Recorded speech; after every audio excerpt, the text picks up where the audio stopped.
지난달 인천에서 발생한 층간소음 흉기 난동 사건 많이 기억하실 것 같습니다. 아랫집에서 항의를 하자 위층에 살던 40대 남성이 흉기를 휘둘러서 일가족 3명이 피해를 입은 사건이었는데요.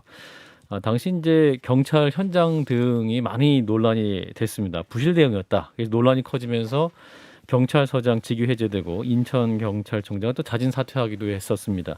이 사건을 계기로 경찰의 현장 대응력 강화 어떻게 할 것인가라는 것이 사회적 이슈가 됐고요. 관련해서 경찰관 직무집행법 개정안이 발의되기도 했습니다. 그런데 이 개정안을 두고 또 시민사회와 또 경찰 큰 입장 차이를 보이고 있는데요. 그래서 오늘 이 문제를 함께 논의하는 시간 갖겠습니다. 논의를 위해서 먼저 인권연대의 오창익 사무국장 나와주셨습니다. 어서 오십시오. 네, 안녕하세요. 네, 그리고 동국대 경찰사법대학의 곽대경 교수님 어서 오십시오. 네, 안녕하세요. 예, 감사드리고요. 우리 진중권 작가와 네, 우리 강계정 수석과 인사 네, 나누겠습니다. 안녕하십니까. 예, 먼저 이 인천 층간소음 흉기 난동 사건 이제 한 달하고도 일주일 정도 지났습니다. 당시 사건 두 분은 어떻게 보셨는지 먼저 어떤 분은 말씀해 주실까요? 예, 오창익 사무국장부터 말씀 주실래요? 예. 근데 뭐 터지지 않았으면 좋았을 텐데 일단 결과가 너무 끔찍해가지고요. 인명을 해치는 사건이어서 그래서 우리가 층간소음이라는 건 사실 곧잘 일어나는 이웃 간의 분쟁인데 이게 감정이 격해지면 이런 끔찍한 살인 사건으로 이어지는구나 하는 교훈을 얻었고요. 그러니까 잘 대응하는 게 되게 중요하다는 거고 또 경찰의 대응이 부족했다는 거 우리가 확인했습니다. 여러 가지가 있었는데 일단 지역경찰, 지구대 파출소에서 근무하는 경찰들은 언제나 2인 1조를 원칙으로 근무합니다. 예. 그러니까 범인이 한 명이어도 두 명이 가는 이유는 그래야만 범죄 예방도 하고 범인 검거도 하고 범죄 진압도 할 수 있는 거예요. 예. 그런데 이 사건에서 가장 결정적인 실책은 뭐냐면 이제 3층과 4층 사이의 갈등이었는데 3층에 있는 그 아버지 되는 분을 경찰관 중에 한 분이 모시고 대화를 위해서 1층으로 내려갑니다. 네. 그리고 3층에는 한 명 경찰관만 남아 있었는데 그때 이제 사건이 난 거죠. 예. 그러니까 두 명이 함께 움직여야 되는데 그 원칙을 어긴 게 너무 아쉬웠고요. 처음에는 뭐 여경 무용론 이런 게 나왔는데 현장에 여경이 있어서 그랬지만 이 여경은 15였습니다. 이제 경찰관이 되긴 했지만 경찰관이 되기 위해서 이제 훈련하는 단계였고 베테랑이라고 볼 수 있는 19년 동안 활동했던 경위 계급의 경찰관이 1층으로 내려간 거예요. 그래서 이 원칙이 깨져서 생긴 문제여서 너무 안타깝고 답답합니다. 그런데 이제 한 달이 좀 더 지났으니까 당시에는 굉장히 우리가 감정적으로 흥분도 하고 예. 뭐 당장 총을 쏴서라도 문제를 해결해야 되는 게 아닌가 이런 얘기를 많이 했지만 지금은 좀 차분하게 대안을 찾을 때라고 보고요. 예. 그렇지 않으면 언제나 사건 사고라는 게 터지고 난 다음에 정말 죽는 사람만 억울해서는 안 되잖아요. 예. 교훈도 만들어야 되고 대안도 찾아야 될 때라고 봅니다. 예. 자, 이어서 곽대경 교수님. 네, 사실 뭐 일어나지 않았으면 좋을 굉장히 비극적인 사태가 이제 일어났다 이렇게 이제 생각을 하고요. 예. 사실 이제 경찰의 존재 이유가 뭡니까? 우리 사회를 안전하게 지키는 것이고, 그리고 이제 범죄에 대한 뭐 예방이라든지 진압, 그리고 이제 무엇보다도 국민을 보호하는.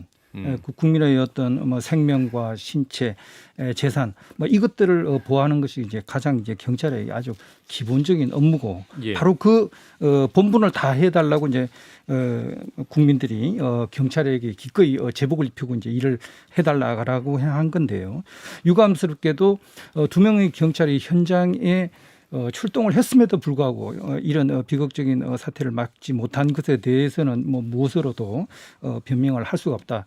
그러면 그런 어떤 교훈을 가지고 어떤 식으로 이런 상황이 다시 재발되지 않도록 예. 법이라든지 제도를 만들 건지 아니면 경찰 내부의 문화를 만들 건지 아니면 예. 우리 사회의 인식을 어떻게 변화시켜야 될 건지 뭐 이런 것들에 대한 진짜 이제 진지한 고민이 필요하다.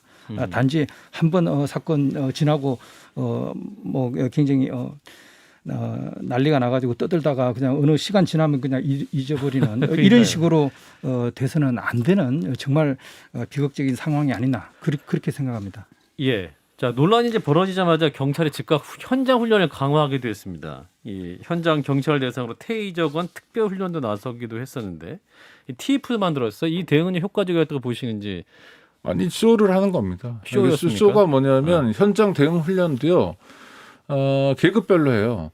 그래서 경찰대학이나 뭐 간부보생, 그러니까 경위부터 시작하는 분들은 빼고요. 그래서 경찰관들은 노동조합은 없는 대신 직장협의회가 있습니다. 직협 차원에서 항의 성명도 내고 그랬습니다. 그러니까 당장 국민적 뭐랄까요 분노랄까 이런 거에 직면하니까 이 경찰청이 보여준 쇼가 몇 가지가 있는데 첫 번째는 당장 현장에 출동했던 경찰관들은 해임을 했어요. 저는 해임 건인지는 좀 모르겠습니다. 아마 뭐 살아나오고 싶으면 법원 갔다 와라 이런 것 같고요. 그다음에 경찰서장을 직위 해제를 했고 인천경찰청장은 스스로 사표를 냈는데 제가 봤을 때는 뭐 쫓겨난 것 같습니다. 그러니까 희생양이 인천경찰청장이 된 거예요. 그 사람이 이제 경찰을 떠났죠. 그런데 사실 지휘 책임이라고 하면 경찰서장이 더 있겠죠. 또 지구대장이 있겠죠. 이런 사람들은 뭐 직위 해제라는 게 당장 직위만 없어진 거지 경찰관 옷을 벗거나 떠나는 건 아니니까요. 그 다음에 이제 뭘 하냐면 실제로 어디서 뭐 총을 쏘는 것들을 CCTV 장면을 구해다가 경찰이 이렇게 능동적으로 대처하고 있다. 또 테이저건 연습을 이렇게 많이 했다라고 보여줍니다. 그런데 정말 국민에게 보이기 위한 쇼일 뿐이고요. 정말 경찰이 우리 국민의 생명을 위해서 지키기 위해서 애쓰고 있다 이런 느낌을 받기는 어려운 상황인 것 같습니다. 예, 곽 교수님. 그럼에도 불구하고 일단 일이 터졌으니까 그것에 대해서 일단은 여러 가지 지적된 것 중에 하나가 이제 교육과 훈련이 부족한 거 아니었나 이런 이야기 지적이었거든요. 근데 이제 시기적으로 이제 코로나 시기를 저희들이 이제 2년 동안 맞으면서 실제로 이제 실무를 갖다가 훈련을 해야 되는 그런 부분이 부족한 것이 아니었나 뭐 이런 거고요. 뭐 테이저건 한 번 뭐 사용하는데 뭐 4만 원, 5만 원 비용이 든다고 하더라도 한 번 사용이 뭐 한 발 쏠 때 그렇습니까? 한 번 이제 침을 갖다 싸가지고 다시 이제 그것을 다시 이제 장착을 하고 하는 그런 비용이 뭐 한 발에 뭐 4만 원, 5만 원 드는데. 그래도 적어도 현장에 출동하는 그런 어떤 경찰들 같은 경우는 적어도 직접 한번 쏴보고 실제로 이것이 자기가 겨냥한 거로 가는 건지 그리고 실제로 뭐 어떤 사람에게 그게 맞는다면 어느 정도 뭐 충격을 주는지 이런 것들에 대해서 알고 살상력에 대해서 이제 파악을 하고 이제 현장에 투입되는 게 굉장히 이제 필요하니까 그런 뭐 훈련을 하고 그리고 여러 가지 뭐 삼당봉이라든지 권총 뭐 이런 것들을 사용하는 뭐 이런 것들에 대해서 이제 다시 한번 근데 놀랍게도 테이저건 훈련을 할 때 만약에 10명의 경찰이 들어가서 훈련을 하면 10분이 다 쏴보는 게 아니라면서요. 일단 군인들은 10명이 사격장 들어가면 다 쏘보는 거잖아요. 네, 그렇습니다. 그게 이제 그 그러니까 쇼라는 겁니다. 테이저건하고 이제 또 이제 권총하고 또 이제 좀 그게 이제 다르죠. 권총 같은 경우는 그 전 경찰관들이 1년에 반드시 이제 사격을 해가지고 일정한 점수 이상이 돼야 되는 그런 것들이 이제 있거든요. 그런데 이제 테이저건 같은 경우는 이제 말씀드렸다시피 일단 비용이 드는 거고 그걸 갖다 다시 또 이제 장착해야 되는 그런 것들이 있으니까 모든 사람들이 하지는 못했는데 일단 이런 것들이 제일 처음에 교육기관에서부터 먼저 자기가 이제 실제로 이제 실무와 똑같이 한번 훈련해보는 것과 아닌 것과는 굉장한 자신감의 차이가 있는 거죠. 그래서 그게 좀 아쉬웠다는. 진 작가님. 권은희 의원이 그런 얘기를 하더라고요. 이것은 이제 경찰 내부의 문제고 특히 경찰대학 출신들이 문제다. 이 사람들이 현장 경험이 하나도 없는 사람들이 이걸 지휘하다 보니까 이런 일들이 벌어지는 거다. 뭐 그런 얘기를 하는데 이번에도 유진규 신임 인천경찰청장이 취임을 했는데 현장 역량을 강화하겠다라고 했는데 이분이 실제로는 조직 내에서 홍보통으로 알려진 분이라고 하더라고요. 아니 진 작가님 뭐냐면 그분만이 아니라 누구나 그렇습니다.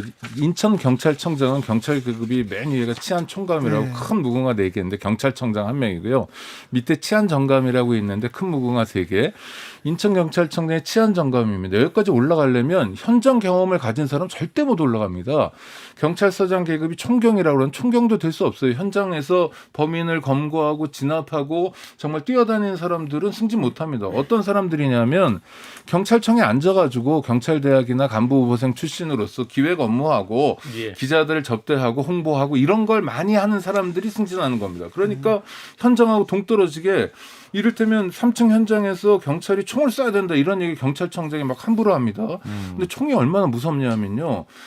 좁은 공간에서 총을 쏘게 되면 이게 총이 어디로 뛸지 모릅니다. 총알이. 진 작가님 총알이요. 진 작가님 옛날에 91년 한국원 씨 사건 기억하시죠? 신림동 파출소에서 총을 쐈는데 100m 떨어진 곳에 있는 지나가는 시민이 가슴에 맞아서 죽었어요. 총이라는 게 이렇게 무서운 거예요. 경찰관 본인이 다치거나 죽을 수도 있고요.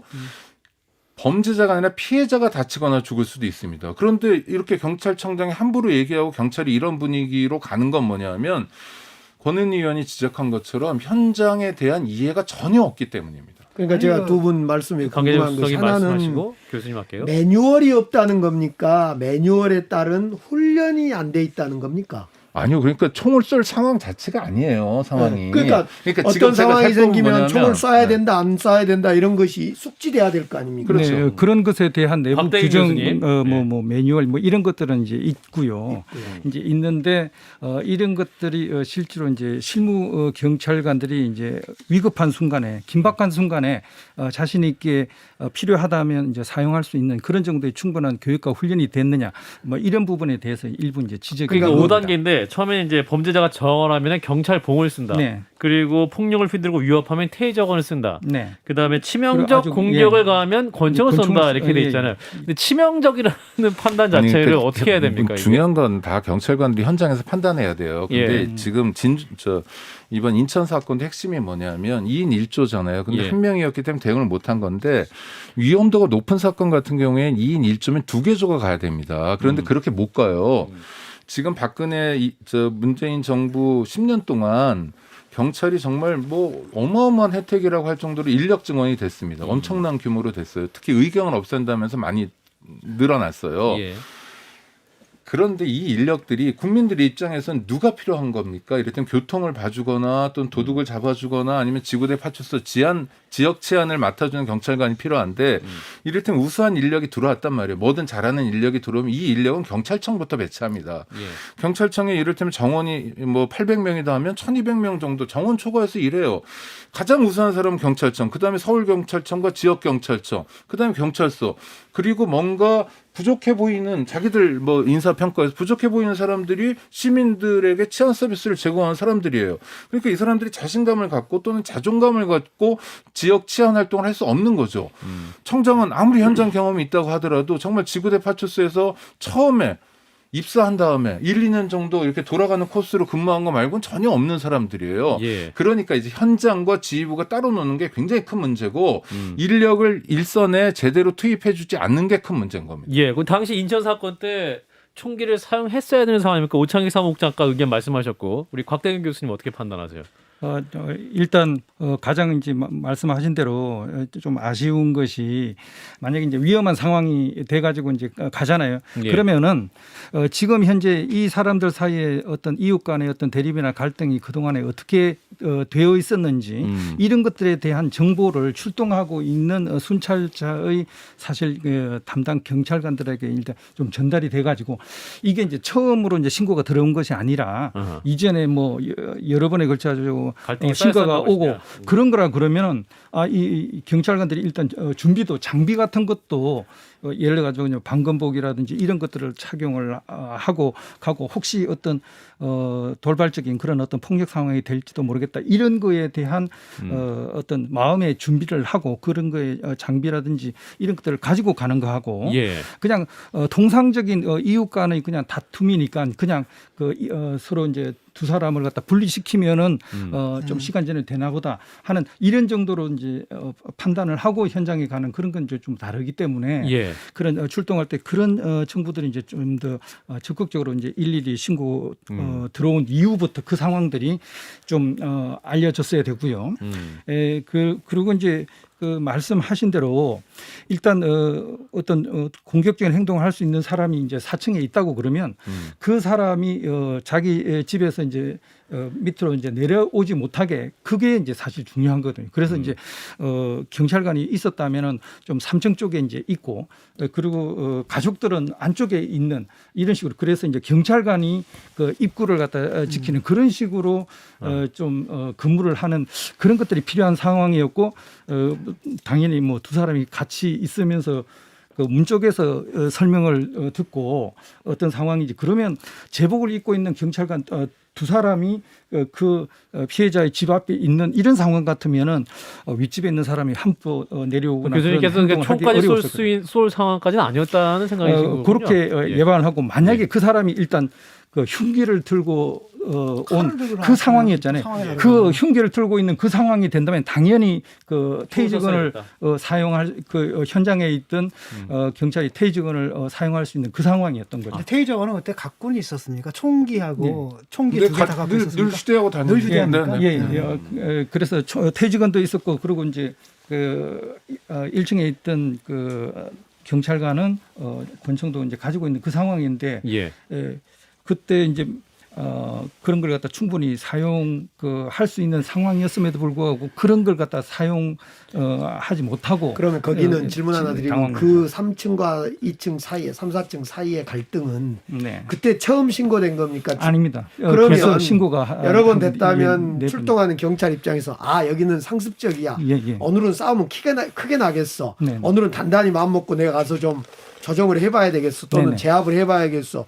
이런 생각을 하고 가야 될 거 아닙니까? 그렇죠. 그래서 그 구조가 정보가 가야 되는 거예요. 두 오차상. 명이나 그런데 네 그런 명이 시스템이 안 가고 돼 있는 거잖아요. 그런데 가겠다 그러면 지구대장한테 혼나죠. 인력도 없는데 니들이 4명이나 나가면 어떡하냐 이런 거예요. 왜 그러니까 인력이 예를 들면 없냐면 저는 이럴 것 인력을 같아요. 빼앗기니까 네. 계속. 그 정보를 갖다 미리 받지 못한 거죠. 신고 들어오면 아이고 오늘 또 위아랫집 뭐 티격태격 한겁다. 부부싸움 한겁다.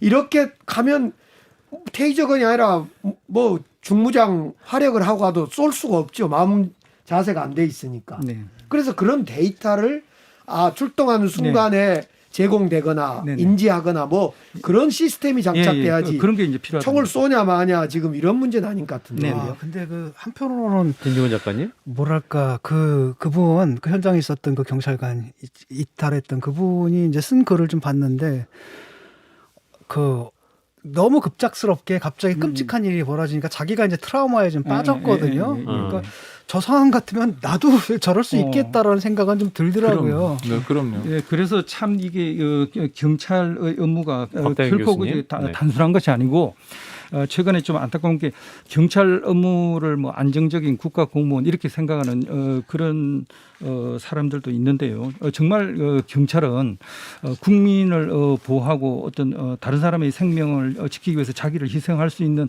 그런 어떤 마음가짐이라든지 정신 자세 뭐 이런 것들이 확고하게 갖춰져 있는 사람이어야 되거든요. 예. 그게 위급한 순간, 긴박한 순간에 어떻게 이제 차이가 나면 예. 평소에 이제 그런 생각을 하고 있던 사람들 같은 경우 오랫동안 몇 년 동안 뭐 저희 뭐 경찰 행정학과에서 공부하는 학생들 같은 경우는 뭐 그런 거에 대해서 굉장히 오랫동안 아니 교육을 교수님 제가 받는데 질문 하나 관계적인 드리겠습니다. 그런 사람들은 만약 위급한 순간에 내 몸을 먼저 사리거나 그런 것보다는 일단 국민을 먼저 보호하는 이쪽으로 내가 몸을 아니, 갖다 그러니까. 던지는 게 그런 게 제가 경찰행정학과 나온 학생들이 그런 게 제가 어디 질문 하나 있습니까? 드린 우리 거 이런 경찰행정학과 교수님이라도 아주 그런 짧은 게 순간 네, 잠깐만요. 없죠. 관계자 아주 수석께서 짧은 질문 순간이라도 출동하는 순간 어디에선가 데이터가 축적되어 있어 가는 출동하는 경찰관한테 자 거기는 이러이러한 위험지군이 단단히 무장하고 마음 준비를 잘하고 가라 또는 뭐 그에 따라 2조각 가라 3조각 가라 이런 순간적인 컨트롤 타워가 없냐는 거죠. 112 상황실에서 그걸 그러니까요. 하는 거죠. 네. 데이터가 쭉 나와야죠. 그러면 그 집은 상습적으로 싸움이 있다. 가는 사람에게 무전으로 상습적으로 싸움이 진행되고 있는 것이니까 조심해야 된다. 거기는 심할 수 있다 싸움이. 이런 예. 것이 제공되는 그런데 거죠. 그런 면에서 경찰이 전반적으로 기강이 해이해져 있는 거가 사실입니다. 그러니까 기강회의입니까? 데이터 기강회의입니다. 기강회의입니다. 그러니까 현장 그냥 대응 능력이 떨어진다. 현장 대응 능력도 떨어지고요. 그냥 남의 일 하듯이 봐요. 저는 국가관이 투철하고 국민에 대한 사랑, 국민의 생명과 안전을 지키기 위해서 정말 불철주야 이야기한다는 건 관용사로만 존재하는 거지. 아니, 물론 열심히 실제 열심히 하시면 됐겠죠. 아니요. 경찰의 박 일부 교수님, 아니요. 많은 경찰들이 아니요. 열심히 그냥 일하고 노력하고 그럼요. 있죠. 그냥 직장 생활하는 거예요. 그러니까 그분들로 하여금 그런 마음이 생기도록 또는 예. 자존감을 갖고 일할 수 있도록 시스템을 만들어줘야 되는데 그렇죠. 그런 면에서 일정하게 실패하고 있다는 거죠. 예. 그래서 이제 이번 상황에서 뜨거운 감자로 떠오른 것이 경찰관 직무집행법 개정안입니다. 내용을 보면 경찰이 범죄 예방 등 직무수행 과정에서 국민에게 피해를 입혔을 때 책임을 줄여준다라는 게 핵심입니다. 그래서 면책 특권이라는 말이 익숙하실 텐데 면책에서 이제 감면으로 단어가 수정이 됐습니다. 교수님 이 내용을 좀 설명해 주실까요? 네, 예, 사실 이제 복잡한 치안 현장에서 굉장히 긴박한 상황, 굉장히 짧은 순간에 이제 판단을 하고 어떻게 할지 결정을 해야 되거든요. 예. 그래서 이것이 형법에 있는 정당방위 이걸로 충분히 포함이 되지 않는 그런 갖가지 사건들이 있을 거 아닙니까? 그래서 이번에 이제 법을 만들 때 보니까 범죄가 행하여지는 그런 긴박한 상황에서 범죄를 예방하거나 이제 진압하는 그런 업무에만 한정을 한 거예요. 그러니까 경찰의 본연의 업무인 범죄 관련된 그런 업무에 한정을 했고요.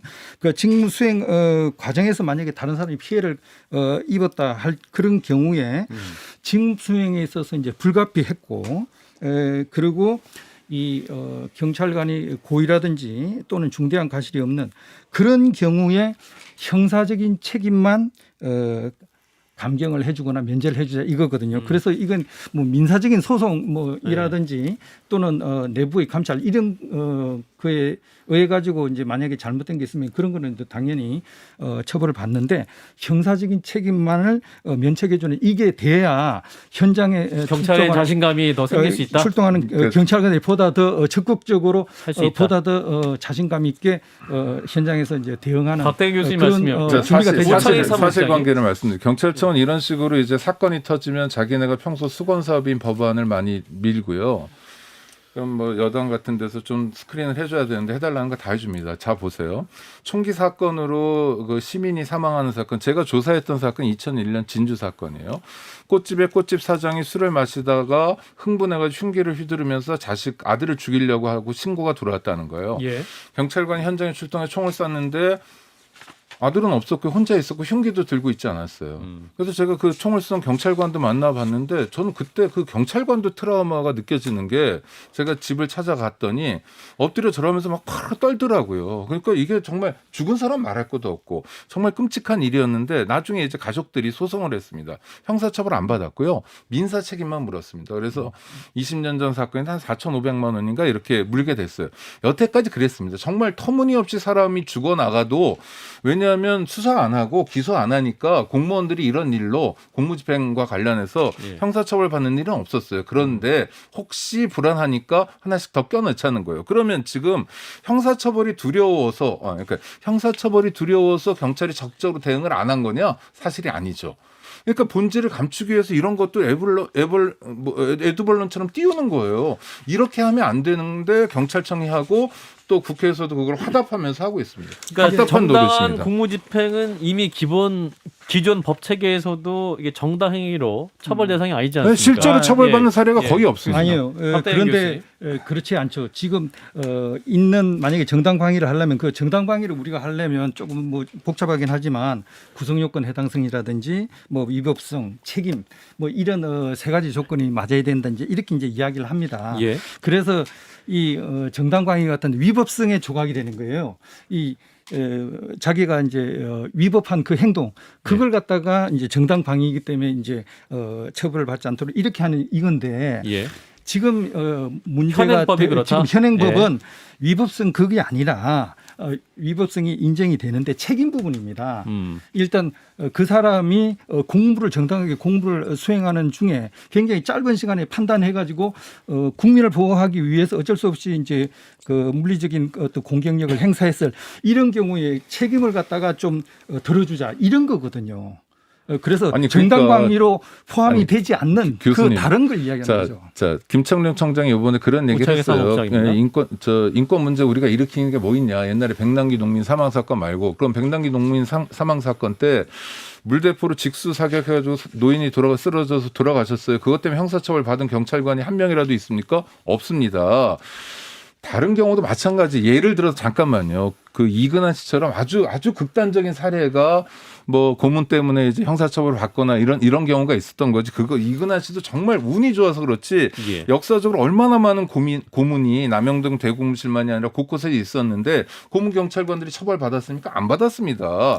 지금 문제는 실제로 경찰관들이 뭐 집행과 관련해서 이런 게 문제가 아니라 경찰관들과 시민들이 약간의 갈등이 있으면 경찰은 언제나 시민을 공무집행방해로 입건하고 처벌하는데요. 박근혜 정권 때는 연간 1,500명씩 구속을 했습니다. 그러니까 공권력이 과하게 쓰이는 게 문제지 공권력이 대응을 못하는 게 정말 문제인가? 대응을 못하는 건 다른 차원에서 봐야 되는 게 아닌가? 힘이 없어서 총을 못 쏴서 문제는 아니라는 거죠. 그런데 이 박대영 결정적으로 교수님? 지금 오해를 하고 계시네. 예. 지금 뭘요? 이번 법을 만든 거는 그런 식의 예를 들어서 이제 집회 시위라든지 아니면 공무집행 방해 아니요. 관련된 저는 그런 그런 거 거에서의 처벌- 문제가 처벌했던 아니, 사례가 아니, 없었다는 아니, 거죠. 그걸 박대영 교수님 그런 것 얘기하시고. 때문에 알겠습니다. 가는 게 법내용. 아니고 네. 지금 이거는 진짜 범죄가 발생하고 있거나 이미 발생했던 그런 거에 있어가지고 범죄 예방이나 진압하는 그 경찰 고유의 원래의 본분의 시민 업무를 보호. 하는 중에 발생했을 어떤 문제 그거에 대해서 형사적인 책임을 갖다 좀 주자는 거기 때문에 그러니까 이번 건으로 예를 박대정 한번 수석? 들어봐 주셔요.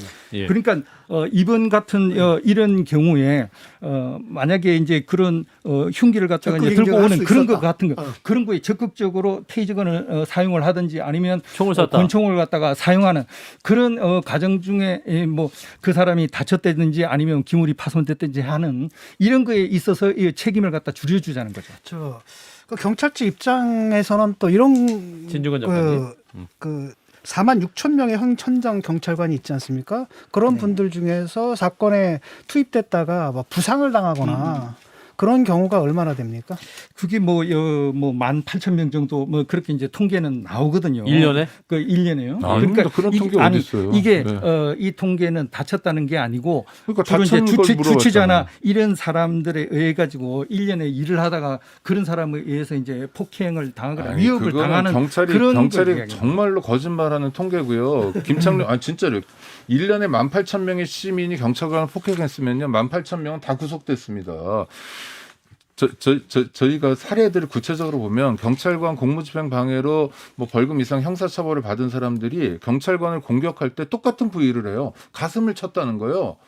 아니 그러니까 판결문이나 약식 명령서 보면 다 가슴을 쳤다는 거예요. 경찰관들은 이것에 대한 방어가 잘 돼 있습니다. 그래서 실제로 김창룡 청장이 얘기하는 것처럼 18,000명의 시민이 경찰을 때렸다 이런 일은 존재하지 않는 거고요. 이를테면 핀잔 들은 거 뭐 말로 어떻게 한 거 이런 것까지 다 모으고 더하고 보탠 거죠. 아니요, 그렇게 그게- 과장하면서 있는 현실을 왜곡하면 안 됩니다. 아니, 특히 그러면- 경찰행정학과 교수들이 그러면 안 되죠. 그러시면 안 돼요. 아니, 자, 이거는 박대영 교수님. 진짜 맨날 편만 들으셔요. 아니 저녁에 진짜 심야에 특히 뭐 터미널이나 지하철이나 경찰관들이 이런 데가 잠깐만요. 있는 예. 하는 그 우상의 파출소나 순찰 지구대를 한번 가보셔야 돼요. 진짜 제가 얼마나 많이 가봤겠어요. 홍대 있고 그런 데 가가지고 정말 요즘 70% 80%가 이제 근데 주치자들 교수님, 관련 업무인데 주치자라든가 굉장히 고통스러운 일이죠. 주치자라든가 이런 분들에 대해서 경찰관들이 어떤 적극 행정을 할 수 있는 그걸 안 열어줘서 못한 건 아닐 거 아닙니까? 일단 그런 분들에 대해서 하더라도 이분들이 예. 나중에 이제 술이 이제 깨고 나서 바로 이제 다음 날 자기 이제 몸을 갖다가 건드렸다 해가지고 소송을 갖다가 걸거나 예, 예.